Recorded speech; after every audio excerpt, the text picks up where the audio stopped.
What's up, everybody? I don't got a lot in regards to Kratom to say. I just wanted to say what up. See how everybody's doing during this quarantine. I did have a couple things I was going to bring up.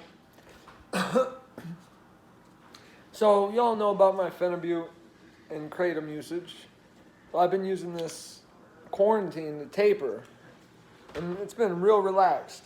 I just drop, a little bit every day, and some days I have cheat days, and I just, over time I gradually lower my doses.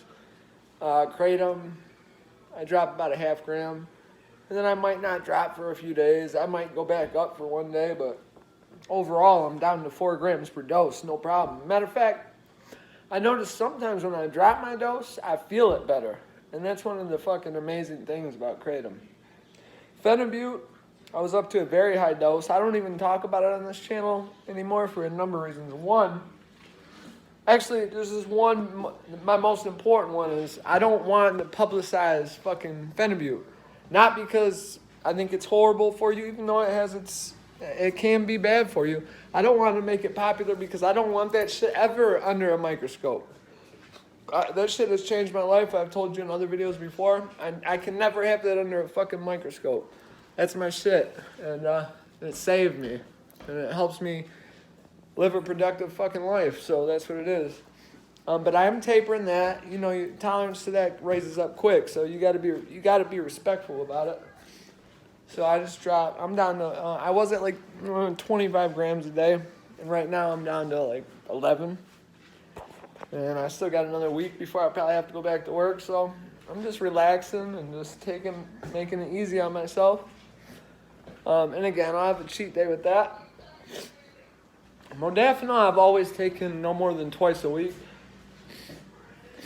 I like the effects to feel strong. So if you were to take that shit every day, it'd be like taking a vitamin. Probably not even that.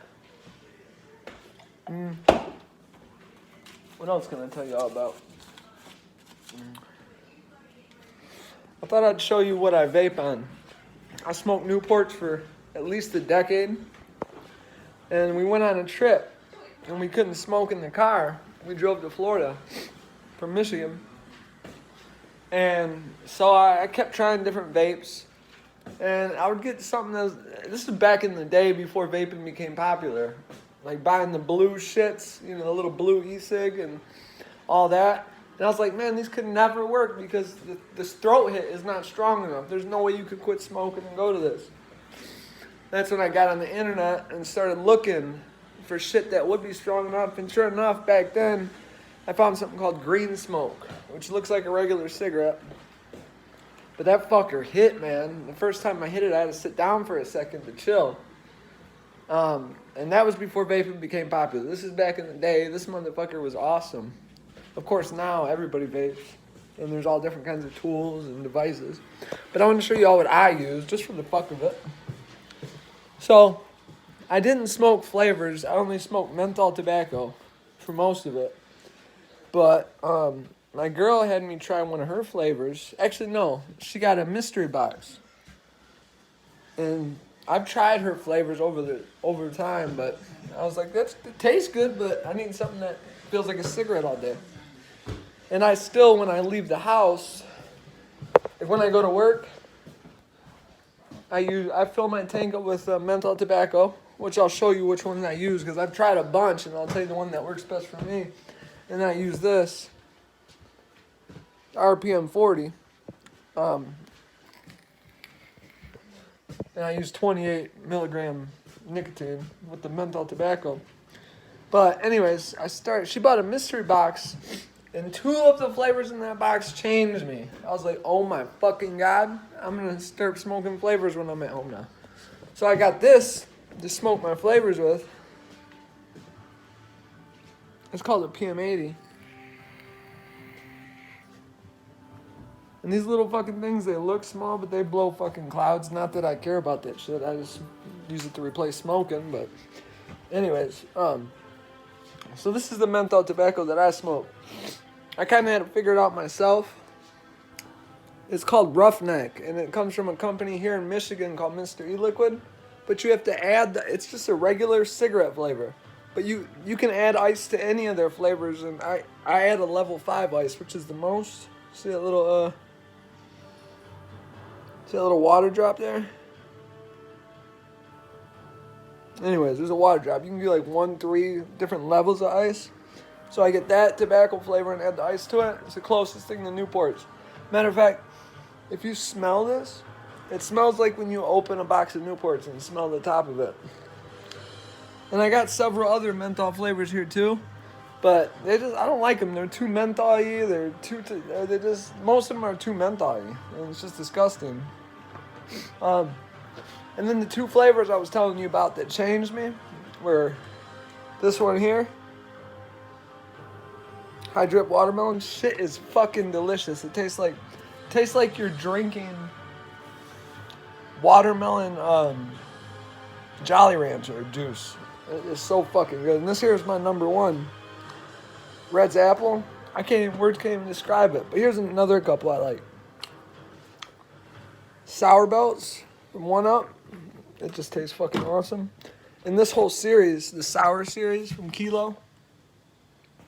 Plus, we all like kilos. So that's a double win. So yeah, that's kind of some of the shit I'm doing while I sit around in my fucking pajama pants every single day. And honestly, on one hand, I really love this shit, and I probably shouldn't even say that out loud, but I'm getting paid at least basically my same salary because the government in Michigan is giving us, it's the whole United States, everybody gets that extra $600. So I might be making $50 more a week than I was working.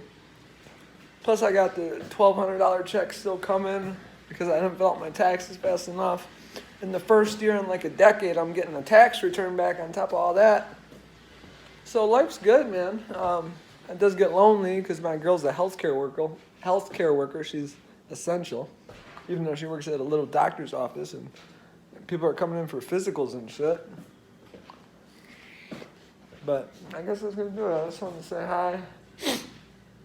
I'm still ordering my Kratom from Juna, and soon I'm gonna try Gus again. I think he understands the gravity of the situation. Not only me, but a lot of you stopped going to Gus. So, I told him he's got to make it right. And I'm just waiting until I need to re-up, and I'll probably go to a Gus. Now, the thing about the other guy, Juna, is his shit comes so fast. I mean, not that fast. It still takes like a little over a week, but I don't know. It's just been a long time since I shopped at the Gus, so I don't know. I don't feel like waiting no fucking month. But they have to use a different shipping method now too. They have to use DHL because the coronavirus. So it's a little bit more expensive, but it's way, way cheaper than fucking buying from a U.S. company. Probably better too. So yeah, that's gonna do it. It's nice talking to everybody. I'll try to pop in sooner rather than later, but I'll see y'all later. Peace.